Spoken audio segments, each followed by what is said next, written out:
On prend soin de soi sur Happiness. Aujourd'hui dans votre chronique santé, on parle d'un sujet qui revient chaque printemps, les allergies. Nez qui coule, yeux qui piquent, éternuement en rafale.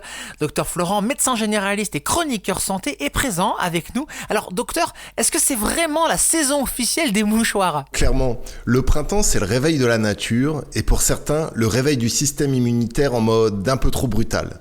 Le pollen arrive et le corps réagit comme s'il faisait face à un envahisseur, alors que, soyons honnêtes, le pollen n'a rien demandé à personne. Alors justement, c'est quoi une allergie exactement ? Alors la consultation commence très souvent comme ça. Docteur, j'arrête pas d'éternuer, mes yeux me grattent, je pleure, j'ai le nez bouché, c'est simple, c'est plus possible, il me faut un traitement de choc. Et là, en réalité, on est souvent face à une allergie.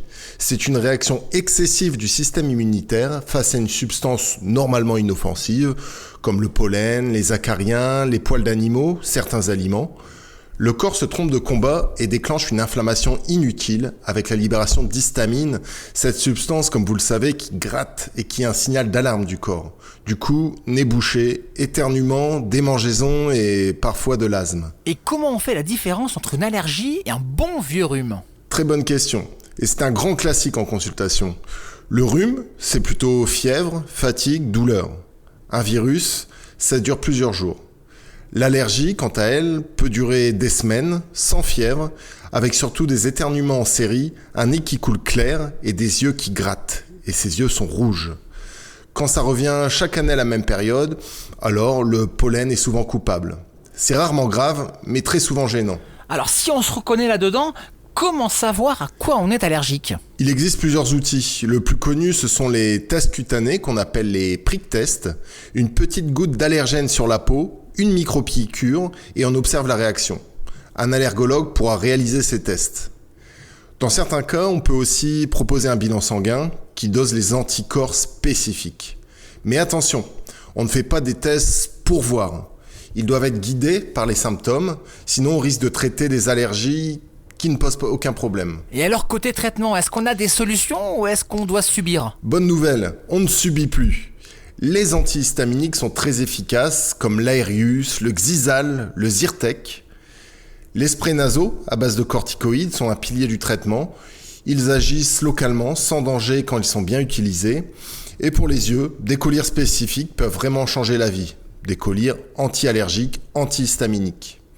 Et petite anecdote en passant, il y a beaucoup de patients qui me disent « le spray ne marche pas », alors qu'ils le pulvérisent droit sur la cloison nasale. Mais en réalité, il faut viser légèrement sur le côté, sur les cornets. Sinon, c'est comme arroser un mur pour les plantes qui poussent. et la désensibilisation, ça existe toujours ? Oui, et c'est même une très bonne option dans certains cas. La désensibilisation, c'est rééduquer le système immunitaire sur plusieurs années, soit par des petites gouttes sous la langue, soit par injection. Des petites gouttes d'allergènes sont déposées sous la langue, par exemple, et entraînent une production d'anticorps par votre organisme. Ainsi, quand vous serez de nouveau touché par ce même allergène, alors votre corps sera déjà prêt et la réaction sera bien moins importante. Et côté prévention, y a-t-il des réflexes à adopter au quotidien ? Ah oui, voici la checklist anti-pollen. Aérer son logement 10 minutes par jour, mais très tôt le matin ou tard le soir. Évitez de faire sécher le linge à l'extérieur, sinon vous portez du pollen en mode camouflage. Rincez ses cheveux le soir, ça évite de dormir avec une tête pleine de pollen. Les lunettes de soleil pour protéger les yeux, et soigner le style en passant. Évitez les activités sportives en plein air pendant les pics polliniques. Et oui, c'est une excellente excuse pour zapper le jogging. Et en voiture, les vitres fermées, ce n'est pas le moment de prendre un bain de pollen sur l'autoroute. Merci docteur Florent, on retiendra donc que le pollen n'est pas un ennemi, mais que notre corps peut parfois en faire trop. Oui, c'est bien ça. Les allergies, ce ne sont pas une fatalité. Avec le bon traitement, le printemps reste une saison de liberté. C'est le mot qu'on retiendra, liberté. Et oui, on va pas se laisser abattre par des allergies quand même, non mais oh. Merci docteur Florent pour ces bons conseils à retrouver en podcast sur le site et l'appli Happiness Radio et sur les plateformes de streaming. Belle journée mon cher docteur Florent. Et j'en profite, pardon, j'ai oublié de le dire avant de passer à la suite, n'hésitez pas à le suivre sur sa page Instagram, YouTube aussi, Dr Florent, vous tapez ça sur la barre de recherche et vous le retrouvez tout de suite pour en savoir encore plus sur notre santé.